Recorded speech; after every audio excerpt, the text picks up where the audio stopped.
السلام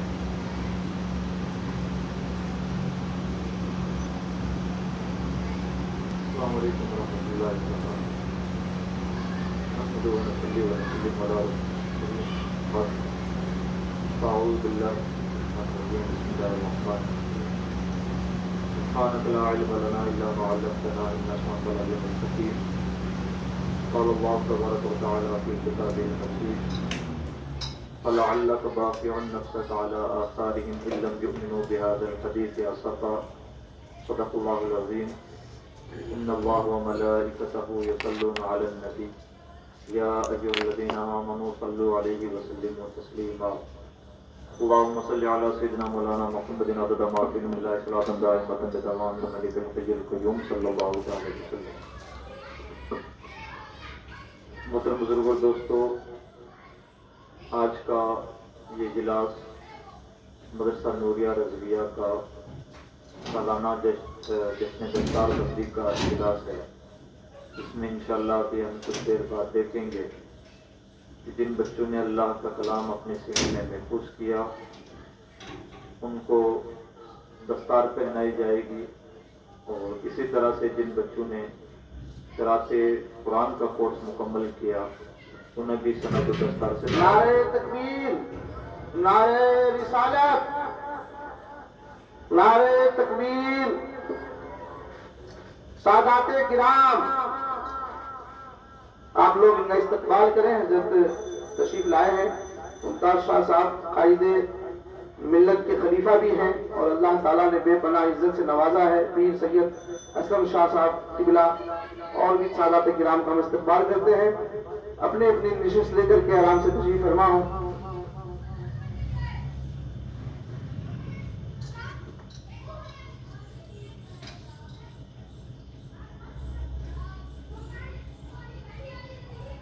ایک بار درود شریف پڑھ لیں. اللہم صلی علی سیدنا مولانا محمد عدد ما فی علم اللہ صلاۃ دائمۃ بدوام الملک الحی القیوم صلی اللہ علیہ وسلم. علماء کرام تشریف فرما تھے، سادات کرام کا ورود مسعود ہوا، اس سے ہمارا اجلاس اور زیادہ مبارک بن گیا. اللہ رب العزت ہمیں دونوں جہاں میں ان دامنوں سے وابستہ رکھے اور ان کے قدموں سے وابستہ رکھے. عزیز دوستو، میں نے آپ کے سامنے 15 پارے کی ایک آیت مبارکہ تلاوت کی. اللہ رب العزت نے اپنے حبیب صلی اللہ علیہ وسلم کی قرآن مجید میں جگہ جگہ تعریف کی ہے، تو سچ یہ ہے کہ حضور کی تعریف صرف اللہ ہی کر سکتا ہے. ہم گناہگار تو اپنی قسمتیں چمکانے کی ناکام کوششیں کرتے ہیں، ورنہ سچ یہ ہے کہ جس کو ہم ٹھیک سے جانتے نہیں، پہچانتے نہیں، ہمیں ان کے مرتبوں کا علم نہیں، ہم نہیں اندازہ کر سکتے کہ ان کی تعریف کیسی ہونی چاہیے. سپوز کیجئے ہم کھیتی باڑی کرنے والے لوگ ہیں اور مان لیتے ہیں کہ کوئی AI سائنٹسٹ ہے، آرٹیفیشل انٹیلیجنس کا سائنٹسٹ ہے، تو سچی بات یہ ہے کہ بھلے ہم لفظوں کا کھیل کھیلنا چاہیں اور کہنا چاہیں کہ آدمی بڑا پڑھا لکھا ہے اور یہ ایڈوانس ٹیکنالوجی میں ریسرچ کرتا ہے، لیکن ان جملوں سے ایک فارمیلٹی تو ہو سکتی ہے. ریئل میں ہم اس شخصیت کو انٹروڈیوس کروانے میں ناکام رہیں گے، اس لیے کہ نہ تو وہ ہمارا فیلڈ ہے، نہ ہم اس کی گہرائی کو جانتے ہیں، اور جب جانتے بھی نہیں تو کیا بتا پائیں گے کہ سامنے والا کتنا ماہر ہے. اور ایسا عام طور پر ہوتا ہے. وہ ہستی جسے اللہ رب العزت نے مصطفیٰ بنایا، پوری کائنات کا منتخب، خلاصہ کائنات، ان کی شان کو اللہ ہی بہتر جانتا ہے، بنانے والا ہی جانتا ہے کہ ان کے مرتبے کیا ہیں، اور وہی ان کی تعریف کر سکتا ہے. ہم تعریف کے بہانے، نعت کے بہانے جو کچھ کہتے ہیں وہ اس اینگل سے قابل مبارکباد ہے کہ ہم بھی اپنی قسمت چمکانے کی کوشش کر رہے ہیں، ورنہ ان کی تعریف کا حق کوئی نہیں ادا کر سکتا. اللہ نے اپنے نبی کی جن انداز سے تعریف کی ہے ان تعریفوں کی الگ شان ہے. میں نے جو آیت کریمہ آپ کے سامنے پیش کی ہے وہ بھی حضور کی نعت ہے، اور بہت بڑی نعت، جس سے ہم سب کا بڑا گہرا تعلق ہونا چاہیے. تو نعت اور وہ بات کیا ہے؟ بات یہ ہے، اللہ نے اپنے نبی سے ارشاد فرمایا، ترجمہ ٹھیک سے سنیں. اللہ ارشاد فرماتا ہے فَلَعَلَّكَ بَاخِعٌ نَفْسَكَ عَلَىٰ آثَارِهِمْ إِن لَّمْ يُؤْمِنُوا بِهَٰذَا الْحَدِيثِ أَسَفًا. اے نبی، ایسا لگتا ہے کہ اگر لوگ اس کتاب پر ایمان نہیں لائیں گے، یعنی قرآن مجید پر ایمان نہیں لائیں گے، تو آپ افسوس کی وجہ سے اپنی جان دے دیں گے. اللہ نے کیا ارشاد فرمایا؟ اے نبی، ایسا لگتا ہے کہ اگر لوگ ایمان نہیں لائیں گے تو آپ افسوس کی وجہ سے اپنی جان دے دیں گے. کیا مطلب ہے اس کا؟ اس کا مطلب یہ ہے، پیغمبر کے کلیجے میں اپنی امت کے لیے اتنا درد پایا جاتا تھا کہ اس درد کی ترجمانی اللہ رب العزت نے فرمائی. جان لینے اور دینے کا لفظ ہم بہت استعمال کرتے ہیں، اور آج کی فرضی دنیا میں، فرضی دنیا سے مراد فرضی معاشروں کی دنیا، جہاں ہر نوجوان اس بات کی قسمیں کھا رہا ہے کسی دوشیزہ کے لیے کہ میں تمہارے لیے جان دے سکتا ہوں اور آسمان سے تارے توڑ کے لا سکتا ہوں، جو سر تسر جھوٹی باتیں ہیں. جان دینے لینے کی باتیں عام طور پر محاوروں میں جہاں کہیں بھی ہوتی ہیں وہ زبانی جمع خرچ ہوتا ہے، ان میں ریئلٹی کچھ نہیں ہوتی. امام صاحب آپ کے گھر پہ آئے اور آپ سے کہا کہ تھوڑی دیر کے لیے آپ کی گاڑی چاہیے، گاڑی دینا ہوتا تو لوگ کہتے تھے امام صاحب آپ کے لیے تو جان بھی حاضر ہے. سچی بات یہ ہے کہ امام صاحب کے لیے کوئی کیا جان دے گا؟ اپنی جان قبر میں جہنم سے عذاب سے چھڑانے میں پابندی سے حاضری نہیں دیتے. یہ زبانی جمع خرچ ہوتا ہے. آپ کے لیے تو جان بھی حاضر ہے، یہ ایک جملہ ہے، اس سے زیادہ اس کی کوئی حیثیت نہیں ہے. یعنی ہم جب یہ جملہ بولتے ہیں تو ایک مبالغہ ہوتا ہے، کہنے کا ایک انداز ہوتا ہے، ایک فارمیلٹی ہوتی ہے، لیکن اللہ کے کلام میں فارمیلٹی نہیں ہے. اللہ رب العزت اپنے کلام میں جو کچھ ارشاد فرماتا ہے وہ لوہے کی لکیر ہوتا ہے. اللہ کے کلام میں جمع خرچ نہیں ہے، اللہ کے کلام میں جملے نہیں ہیں، اور اللہ کے کلام کا کوئی بھی جملہ بے سود بھی نہیں ہے. اگر اللہ نے کہا ہے کہ اے نبی، آپ کے کلیجے میں امت کے لیے اتنا درد ہے کہ اگر یہ امت ایمان نہ لائی تو ایسا لگتا ہے کہ افسوس کی وجہ سے اپنی جان دے دیں گے، تو ماننا پڑے گا کہ نبی کے کلیجے میں سچ مچ ایسا ہی درد تھا. اور اب جب یہ ثابت ہو چکا اللہ کے کلام کی وجہ سے کہ نبی کے کلیجے میں اتنی تڑپ پائی جاتی تھی، اتنی دردمندی پائی جاتی تھی، حضور اپنی امت کے لیے اتنا مضطرب رہتے تھے، کاش زیادہ سے زیادہ لوگ دائمن اسلام سے وابستہ ہو جائیں، تو ماننا پڑے گا کہ حضور سے زیادہ دردمند کوئی نہیں ہو سکتا، جن کی دردمندی کے لیے اللہ نے جان جانے کی بات کہی. عزیز دوستو، اس کے ترجمانی خود حضور نبی اکرم صلی اللہ علیہ وسلم نے کی. مسلم شریف کی حدیث ہے، حضور فرماتے ہیں میری اور تمہاری مثال ایسی ہے کہ تم دوڑ دوڑ کے کسی کنویں میں گرنا چاہتے ہو، میں تمہاری کمر پکڑ پکڑ کے باہر نکالتا ہوں. اور یہ سچ ہے. حضور کا درد ایسا ہی ہے. لوگ مرنا چاہتے ہیں، جہنم کا ایندھن بننا چاہتے ہیں، حضور بچا بچا کے لاتے ہیں. یہ حضور کی زندگی کا وتیرہ تھا، حضور کی تعلیمات کا شیوا رہا ہے، اور یہ قیامت تک سلسلہ چلتا رہے گا. یہ ایک اینگل ہے جو قرآن پاک نے پیش کیا. کہیں ارشاد فرمایا لست علیہم بمسیطر، اے نبی آپ کو کروڑا بنا کے نہیں بھیجا گیا ہے. آپ کی یہ ذمہ داری نہیں ہے کہ سب کے سب دامن اسلام سے وابستہ ہو جائیں. اللہ نے آپ کو جتنا نوازا ہے، جتنا آسانی سے کر سکتے ہیں وہ کام آپ کریں، حد سے زیادہ پریشان نہ ہو. تو بات کیا ہے؟ بات یہ ہے کہ جو بھی انسان بہت سینسیٹیو ہوتا ہے، بہت حساس ہوتا ہے، جو بہت ایڈوانس سوچتا ہے، بہت عقل مند ہوتا ہے، اور جو نرم دل ہوتا ہے، اللہ رب العزت اسے نہایت درد مند بناتا ہے. رقت قلبی اللہ کی ایک نعمت ہے، یعنی دل کا نرم ہونا اللہ کی نعمت ہے، اور دل کا سخت ہونا اللہ کی ناراضگی کی نشانی ہے. یہ حدیثوں میں اشارہ دیا گیا. امت میں سب سے زیادہ نرم دل شخصیت حضرت سیدنا صدیق اکبر کی تھی، جن کے لیے بخاری شریف کی حدیث گواہ ہے. نہایت نرم دل، بات بات پر پھوٹ کر کے رونے والے. حضور نبی اکرم صلی اللہ علیہ وسلم نے ایک موقع پر ارشاد فرمایا، اللہ رب العزت نے قرآن مجید میں حضرت ابراہیم خلیل اللہ کے لیے ارشاد فرمایا، ان ابراہیم لأوّاہ حلیم، ابراہیم اپنے رب کی بارگاہ میں آہیں بھرنے والا ہے، نہایت رونے والا، رات رات بھر اللہ کو رو رو کر منانے والی شخصیت حضرت ابراہیم خلیل اللہ کی تھی۔ حضور فرماتے ہیں میری امت میں افواہ ابو بکر ہے، سب سے زیادہ رونے والے، اللہ کو منانے والے، سب سے زیادہ نرم دل اور نہایت رقیق القلب حضرت ابوبکر صدیق رضی اللہ تعالیٰ عنہ کی رقت کو حضور نے بیان فرمایا، حضرت سیدہ عائشہ صدیقہ نے بیان فرمایا، حضور نے اس کا اعتراف کیا۔ حضرت ابوبکر صدیق کا دل جو اتنا موم ہے وہ دراصل رسول اللہ کی سب سے بڑی صحبت اور تربیت کی وجہ سے ہے۔ یعنی حضور کا دل کتنا نرم ہے، حضور کا دل کتنا موم ہے، حضور کے دل میں کتنا درد پایا جاتا ہے، کتنی تڑپ پائی جاتی ہے، اس کی عکاسی کوئی کر بھی نہیں سکتا۔ اور یہ دردمندی صرف ایمان کی حد تک ہی نہیں ہے، حضور ہمیشہ یہ چاہتے ہیں میری امت کا بھلا ہو، امت کے لیے بہترین تعلیمات، امت کے لیے بہترین درد، امت کے لیے حد سے زیادہ فکر مندی۔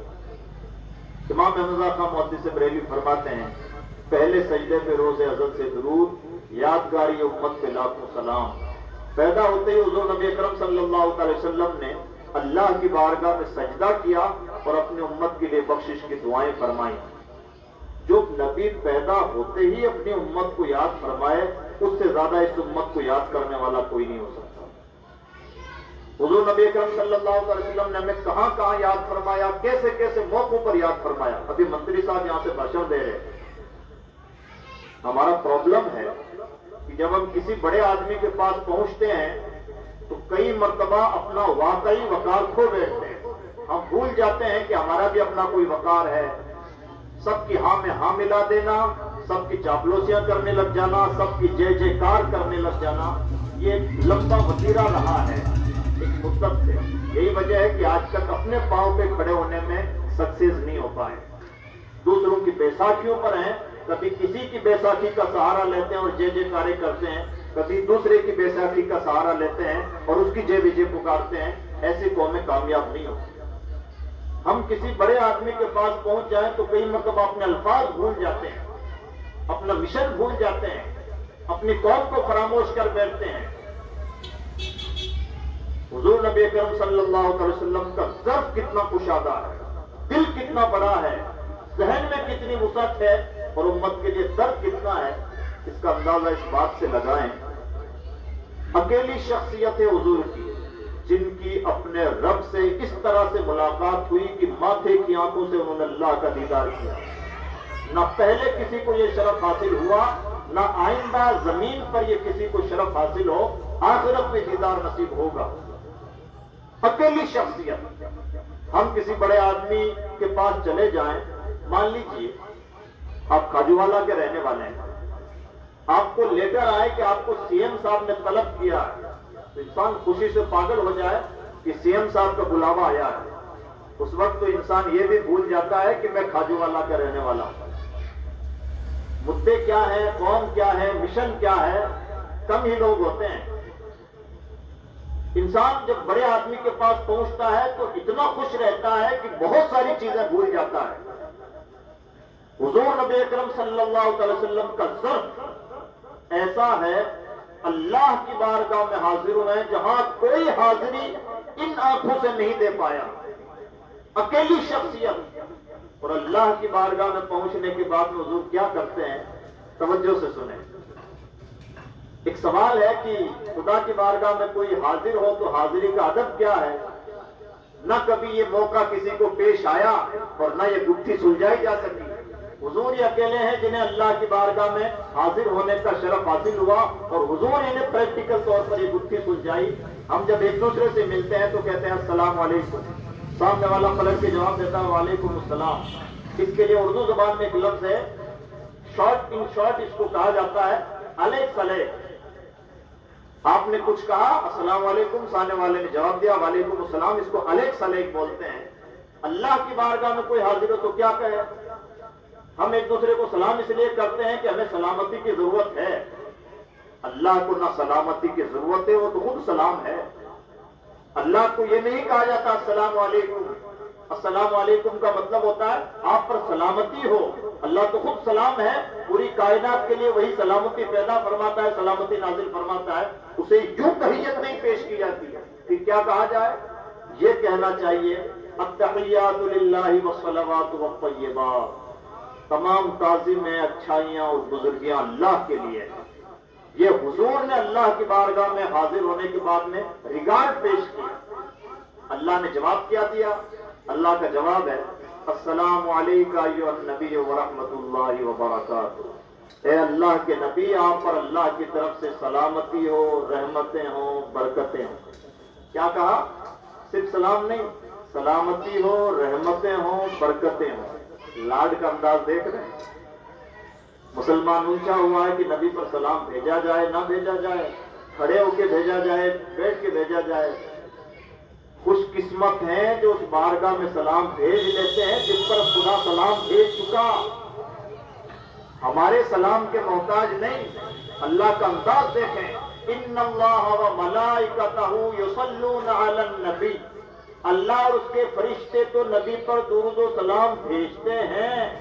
یا ایھا الذین آمنوا، اگر تمہارے پاس بھی ایمان ہو تو تم بھی سلام بھیج لو۔ یہ الجھنے کا ایشو نہیں ہے، یہ تو قسمت کا کھیل ہے۔ ہر ایک کو نہ تو ایک توفیق ملتی ہے، یہ ڈیبیٹ کا ایشو ہی نہیں ہے۔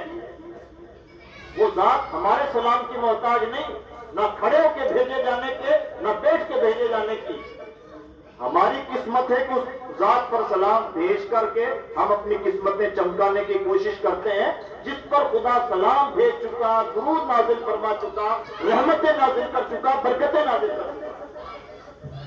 خدا سب کچھ کر چکا ہے، جو اہل ایمان ہوں گے وہ بھیج لیں گے، اور اگر ایمان میں کمزوری ہے تو بحثوں میں الجھ کے رہ جائیں گے۔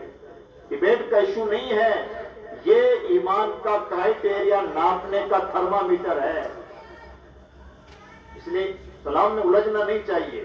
کوئی سلام سے منع کرے، زور آزمائی کرے، سلام کو اگنور کرنے کی کوشش کرے، جیسے ڈیبیٹ کا سبجیکٹ بنانے کی کوشش کرے، تو آپ آگے بڑھ جائیے اور آپ یہ کہیے کہ صاحب قرآن پاک نے ہمیں کچھ اشارے دیے ہیں، ہم اشاروں میں بہت کچھ سمجھ چکے ہیں۔ اللہ نے جواب میں کیا کہا؟ السلام علیکہ ایھا النبی ورحمۃ اللہ وبرکاتہ۔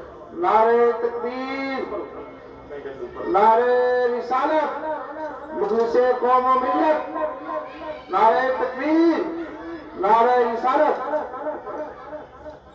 حافظ اللہ بخش صاحب قبلہ۔ ارے کرسی دو گے۔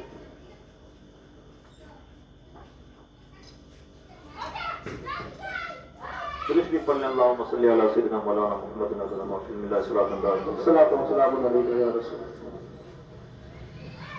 تو اللہ نے جواب میں ارشاد فرمایا السلام علیکہ ایھا النبی ورحمۃ اللہ وبرکاتہ۔ اردو زبان میں کہیں کہ ریگارڈنگ کمپلیٹ، انگریزی میں ریگارڈنگ کمپلیٹ، الیکس الیک مکمل۔ السلام علیکم، وعلیکم السلام، بات کلوز۔ اب اس کے بعد میں جو بات شروع ہوتی ہے وہ نئی بات ہوتی ہے۔ ہاں، خاص بات کیا ہے؟ الیک سلیک کے بعد میں توجہ میری طرف رکھتے ہیں، میں بہت لمبی گفتگو نہیں کروں گا، تھوڑی دیر کے لیے حاضر ہے۔ الیک سلیک کے بعد میں نفسیاتی چیز یہ ہے، سائیکولوجیکل چیز یہ ہے، الیک سلیک کے بعد میں انسان کے زبان سے پہلی مرتبہ جو جملہ نکلتا ہے وہ دل کی آواز ہوتا ہے۔ جیسے آپ نے کسی کو فون کیا، السلام علیکم، وعلیکم السلام، ارے یار تمہارا فون ہی نہیں لگتا، یہ دل کی آواز ہے۔ السلام علیکم، وعلیکم السلام، ارے یار کہاں رہتے ہو، 5 دن ہو گئے تمہیں دیکھا ہی نہیں، یہ دل کی آواز ہے۔ حضور کے دل کی آواز کیا؟ التحیات للہ، حضور نے کیا کہا؟ التحیات للہ والصلوات والطیبات۔ خدا نے جواب دیا السلام علیکہ ایھا النبی ورحمۃ اللہ وبرکاتہ، ریگارڈنگ کمپلیٹ۔ اب حضور کے دل کی آواز کیا ہے؟ السلام علینا وعلی عباد اللہ الصالحین۔ پروردگارہ، جس طرح تو نے ہم پر سلامتی نازل فرمائی ہے، امت پر بھی سلامتی نازل فرمائی۔ ہم سی ایم صاحب کے پاس پہنچ جائیں تو یہ بھول جاتے ہیں کہ کھاجوالا بھی ہمارا کوئی شہر ہوتا تھا۔ 7 زمینوں اور 7 آسمانوں کے بادشاہ کے دربار میں اکیلی جسمانی حاضری ہوئی ہے میرے پیغمبر کی حاضری. اور حال یہ ہے کہ ریکارڈنگ کے بعد میں سب سے پہلے امت کو یاد کیا. جس نبی نے اس دربار میں ہمیں نہ فراموش کیا ہو ہم اسے کیسے بھول جائیں. اور بات صرف اتنی ہی نہیں ہے, پیغمبر نے زندگی کے کسی موڑ پر اپنی امت کو فراموش نہیں کیا. قربانی کا موسم آتا, ایک مینڈا ہی صحیح امت کی طرف سے ذبح فرماتا. فکر کا انداز دیکھیں. شب برات ہے, ہم کیا کیا کرتے ہیں خوب جانتے ہیں. شب قدر جو بھی پاکیزہ راتیں آتی, دور چلے جاتے اپنے گھر والوں سے, رو رو کر کے اپنے رب کی بارگاہ میں امت کے لیے مغفرت کی دعائیں کرتے ہیں. حضرت اویس قرنی سچے عاشق ہیں, نہ انہوں نے حضور کو دیکھا نہ حضور کی ان سے کبھی ملاقات ہوئی. اور یہ بھی ایک معمہ ہے, اسے غیب نہ کہا جائے تو کیا کہا جائے. حضور کو حضرت اویس قرنی نے کبھی خط نہیں لکھا کہ میں آپ کا دیوانہ ہوں. حضور کی ظاہر میں کبھی ان سے کوئی کمیونیکیشن نہیں ہوا. حضور کو کیسے معلوم کہ کرم میں میرا کوئی دیوانہ رہتا ہے. دنیا جانے کیسے کیسے بحثوں میں الجھی ہوئی ہے. حضور کو کسی نے کوئی کمیونیکیشن بیچ میں نہیں ہے, کبھی کوئی وارتلاب نہیں ہوئی, کبھی کوئی خط و کتابت نہیں ہوئی, نہ وہ مزاج تھا. دیوانگی کی دنیا بالکل الگ تھی. اور نہ حضرت اویس قرنی اتنے مشہور تھے کہ ان کی طرف سے کوئی پیغام پہنچاتا کہ آپ کا ایک دیوانہ اس طرح سے منہ چراتا ہے. حضرت اویس قرنی کے پاس حضور نے تحفے کے طور پر اپنا ایک جبہ شریف عطا فرمایا انہیں, اور حضرت سیدنا فاروق اعظم کو اور حضرت سیدنا مولا کائنات کو بھیجا اور کہا اویس کو یہ تحفہ دینا اور ایک میسج بھی دینا. اب سوچنے کی بات یہ ہے, پہلے کبھی کوئی ملاقات نہیں, کوئی خط نہیں, کچھ آپس میں کمیونیکیشن نہیں. فرسٹ کمیونیکیشن ہے کہ حضور نے اپنے 2 بندوں کو اپنا نمائندہ بنا کر کے بھیجا ہے.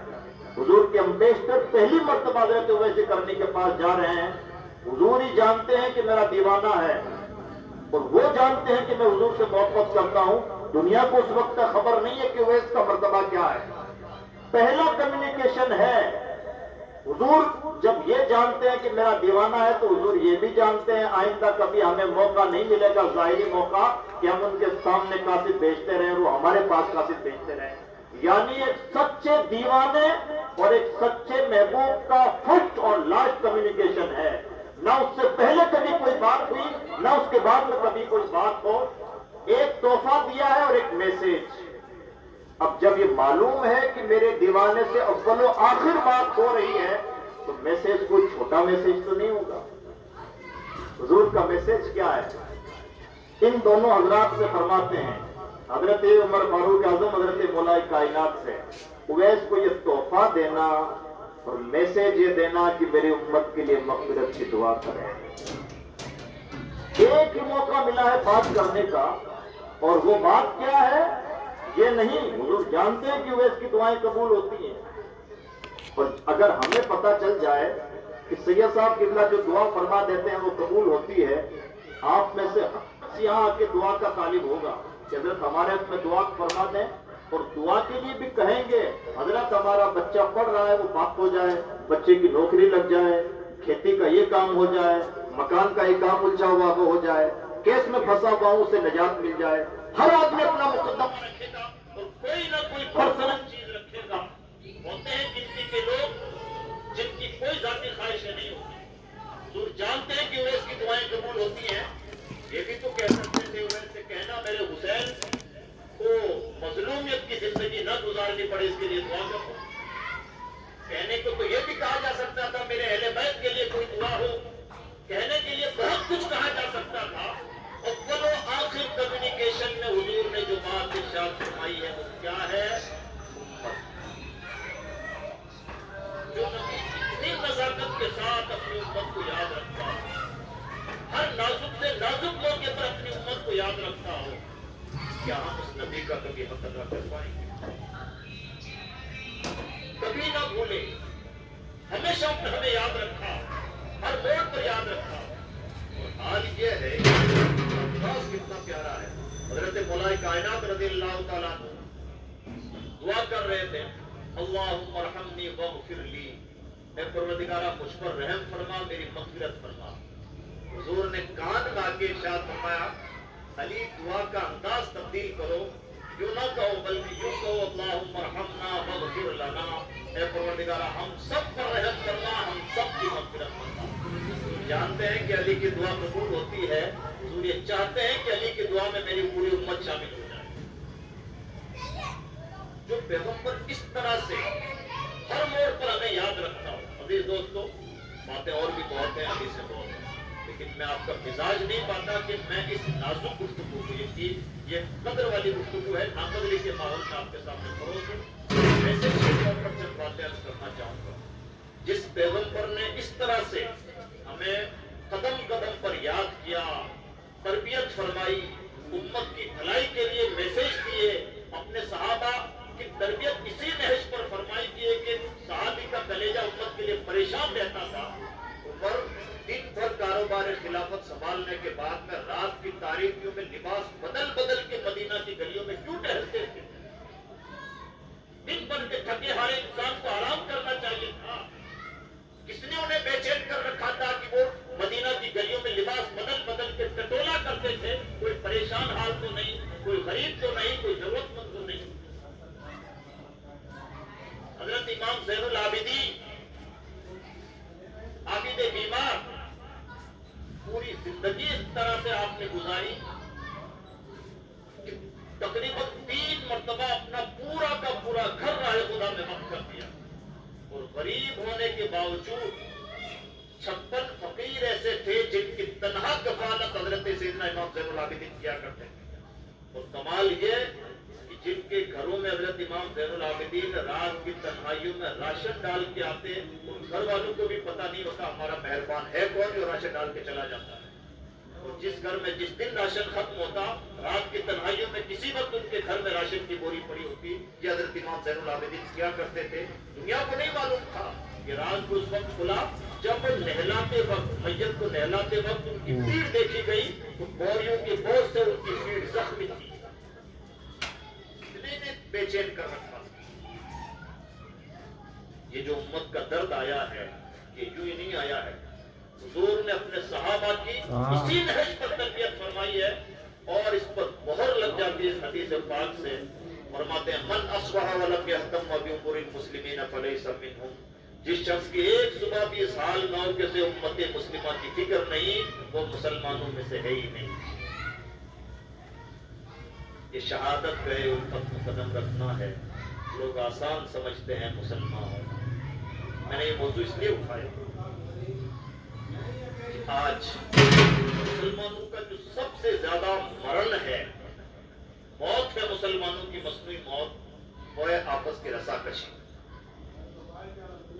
نہ کوئی بھائی چارہ، نہ دلوں میں کشادگی، حسد میں مرے جا رہے ہیں، معمولی معمولی انا میں مرے جا رہے ہیں، بدگمانی میں مرے جا رہے ہیں، کسی کو کوئی برداشت نہیں ہے، ایک سے دوسرے کی ترقی نہیں دیکھی جاتی۔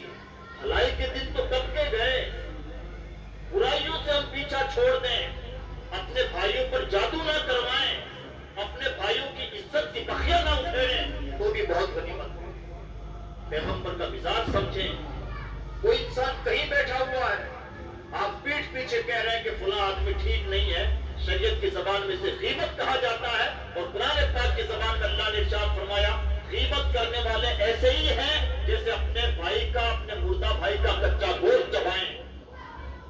کیا فرق پڑتا ہے پیٹھ پیچھے کسی کو گالیاں دینا؟ اگر ہم پیٹھ پیچھے کسی کو برا بھلا کہتے ہیں تو جسے برا بھلا کہا جا رہا اس کی صحت پہ کوئی فرق نہیں پڑتا۔ اس بیچارے کو تو معلوم بھی نہیں کہ میرا کوئی کرم فرما میرے پیٹھ پیچھے بھی ہے، لیکن اس کے باوجود بھی شریعت مطہرہ نے غیبت کو کیوں حرام قرار دیا؟ اور اتنا سخت حرام کہ اللہ کے کلام میں سے مردہ گوشت کھانے جیسا کہا گیا۔ کیوں؟ تاکہ کسی مومن کی عزت کے ساتھ کوئی کھلواڑ نہ کیا جائے۔ شریعت اکیلی ہماری شریعت ہے جس نے عزت و احترام کا اتنا خیال رکھا ہے کہ اللہ نے ارشاد فرمایا سورۃ الحجرات میں، اے مسلمانوں بہت زیادہ ایک دوسرے کے بارے میں خیال کرنے سے بچا کرو، بہت سارے تمہارے خیالات گناہ کا سبب بن جاتے ہیں۔ کسی کی باتوں کا کچھ بھی مطلب نکال لینا، کسی کے بارے میں کوئی بھی الزام لگا دینا، کہیں کی بات کہیں پر فٹ کر لینا، نہ محبتیں ہیں، نہ رواداری ہے، نہ اخلاق و مرفت ہے، ایک عجیب قسم کی بے چینی کسی جو زندگی گزار رہے ہیں۔ عزیز دوستو، اس زندگی کی وجہ سے ہماری اپنی زندگی، اپنا جیون تو اجیرن ہو ہی رہا ہے۔ سچی بات یہ ہے کہ اس روش کی وجہ سے ہماری نیکیاں بھی برباد ہو رہی ہیں، اور حضور نبی اکرم صلی اللہ علیہ وسلم کی دشمنی اور نامرضی اور آپ کا غیظ و غضب بھی ہم مول لے رہے ہیں۔ اس لیے بہت احترام کے ساتھ عرض ہے، ایک مومنانہ مزاج پیدا کریں۔ اقبال نے کہا ہے، زبان سے کہہ بھی دیا لا الہ تو کیا حاصل، دل و نگاہ مسلمان نہیں تو کچھ بھی نہیں۔ اور دوسری جگہ اقبال نے کہا ہے، عرب کو یا عجم ہو تیرا لا الہ الا اللہ، لغت غریب جب تک تیرا دل نہ دے گا۔ سمجھیں تو سب کچھ لا الہ الا اللہ ہے، نہ سمجھیں تو عربی زبان کا ایک چھوٹا سا جملہ ہے۔ ایک مومنانہ وسعت کے ساتھ بڑا دل رکھ کر کے ہمیں زندگی گزارنی ہوگی۔ یہ حضور کی تعلیم کا اہم ترین سبق ہے جو بہت پیچھے چھوڑ رہا ہے۔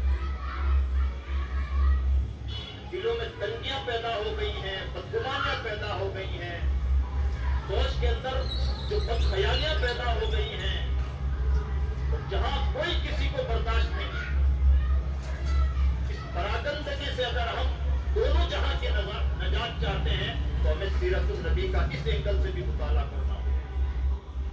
صحابہ کرام ہزار مسائل میں مختلف ہوں، لیکن ایک دوسرے کے لیے دلوں میں احترام میں کوئی کمی نہیں پیدا ہوتی تھی۔ آج کا ہمارا زمانہ وہ پرفتن زمانہ ہے جہاں حدیث پاک کے مطابق گویا آسمان سے بارش کے قطروں کی طرح صبح شام فتنے نازل ہوتے ہیں، اور ان فتنوں کا اینڈ کیا ہونا ہے حدیث پاک نشان سے ہی فرمائی گئی، حال یہ ہو جائے گا بندہ صبح کو مومن، شام کو کافر، شام کو مومن، صبح کو کافر۔ اس طرح سے فتنے پیدا ہوں گے۔ آج کا ہمارا زمانہ تقریباً ویسا ہی ہو چکا ہے۔ یوٹیوب پر کسی کو سنا اس کے ہم خیال بن گئے، کسی دوسرے کو سنا اس کی بولی بولنے لگے، تیسرے کی صحبت میں بیٹھے اس کے رنگ برنگ گئے۔ یعنی لباس کی طرح انسان مذہب و دین تبدیل کر رہا ہے۔ ایسے ماحول میں اگر ہمارے بچاؤ کی کوئی تدبیر ہے تو حضور نبی اکرم صلی اللہ علیہ وسلم کی تعلیمات کو گلے لگانے ہیں۔ میں امید کرتا ہوں کہ انشاءاللہ کوشش کریں گے۔ اسپیشلی فتنوں سے حفاظت کے لیے پیغمبر اسلام صلی اللہ علیہ وسلم نے 3 نسخے بتائے ہیں۔ پہلا نسخہ یہ ہے کہ جمعہ کے دن سورہ کہف کی تلاوت کی جائے۔ 15ویں پارے میں ایک سورت ہے جو 16ویں پارے میں جا کے ختم ہوتی ہے، 110 آیتوں کی سورت ہے سورۃ الکہف، آدھے پارے سے بھی چھوٹی سورت ہے۔ اس کی عادت، اس کی تلاوت، جمعہ کے دن اس کی تلاوت اپنی عادت بنا لیں۔ حدیث میں اشارت صحیح فرمائی گئی کہ جو ایک جمعہ کو کرتا ہے آئندہ جمعہ تک وہ ہر فتنے سے محفوظ رہے گا اگر سے دجال نکل آئے۔ مجھے نہیں لگتا کہ اس سے بڑی کامیابی کی ضمانت کوئی دے سکتا۔ دوسری 2 چیزیں فرمایا گیا، میں تمہارے بیچ 2 مضبوط چیزیں چھوڑ کے جا رہا ہوں، جب تک تم انہیں تھامے رہو گے گمراہ نہیں ہوگے۔ پہلی چیز ہے اللہ کی کتاب قرآن مجید، اور دوسری کتاب ہے اہل بیت کرام۔ آج کے دور میں ہماری ذمہ داری ہے بہت سمجھداری کے ساتھ تعلیمات رسالت کو گلے لگائیں، گہرائی کے ساتھ ان چیزوں کو اپنائیں۔ اللہ رب العزت کی بارگاہ میں دعا ہے کہ پروردگار عالم ہمیں کشادہ ذہن اور کشادہ ظرف بنائے، وسیع العقل بنائے، اور اپنی ذمہ داریاں مومنانہ فراست کے ساتھ صحیح طور پر پورا کرنے کی توفیق بخشے۔ میں مدرسے کے ذمہ داران کو مبارک